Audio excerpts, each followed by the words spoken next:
So, MS Jointer Drills of Australia export a rough rock cutting diamonds to Ankit Enterprises India, registered supplier in the state of Haryana from Australia to India.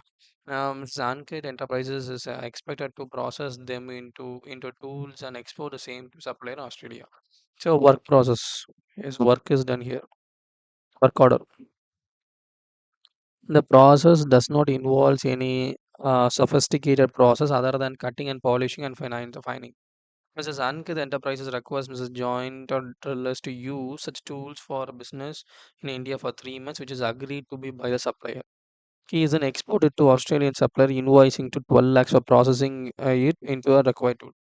Mrs. Ankit Enterprises in an accommodation that is export transaction, therefore entitled to treat a zero rate at supply, hence no taxes payable under LUT through the rate of payable, rate of applicable and services for domestic CGST 9%, SGST 9%, IGST 18%.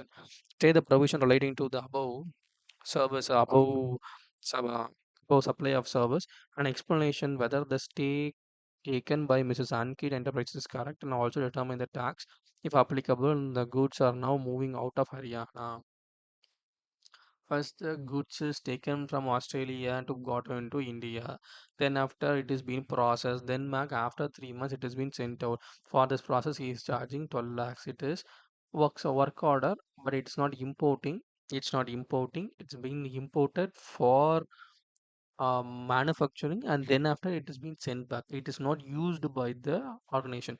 If it has been used or sold in India, then it will be import GST will be applicable for the goods, and sale GST also applicable. So input and output will be there.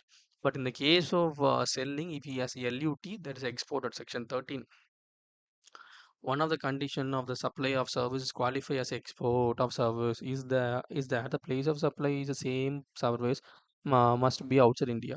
The place of supply of service applied in the respect of the goods in which temporarily imported in India for any other treatment or process and then exported after such treatment or process without being put to use in India. Other than that, which is required for such treatment and process, is a location of recipient of services. So, Section 13(3)(a) of IGST Act. So, Section 13, 3, Subsection 3, Class A of IGST Act. In the view of the above, in this given case, the place of supply of service is Ms. Ankit Enterprises, the place where service is actually performed. That is in India. Tools being exported have been used in India for 3 months before it exported. Resultantly, the supply of service by Ms. Ankit does not qualify as export of service. Since the recipient is outside India, the place of supply is governed by the Section 13, and hence the supply is not an intra-state supply in the terms of Section 8 of IGST Act. Therefore, since the place of supply in India and the supply is not an intra-state supply, the same is an interstate supply. So, in terms of Section 715C of IGST, Section 7 clause subsection 5 clause C of IGST Act, says of services and it's not goods, thus it's liable to IGST of 12 lakhs into 18%. Because of what? Because of this section, it is being put into use for 3 months before its export. Or because of this clause, it became interstate supply, not intrastate supply.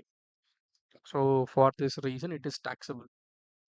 It is taxable, and it's taxable at the rate of 18%. If they don't put into use and they actually process and send back, then there will be no GST. Oh my God.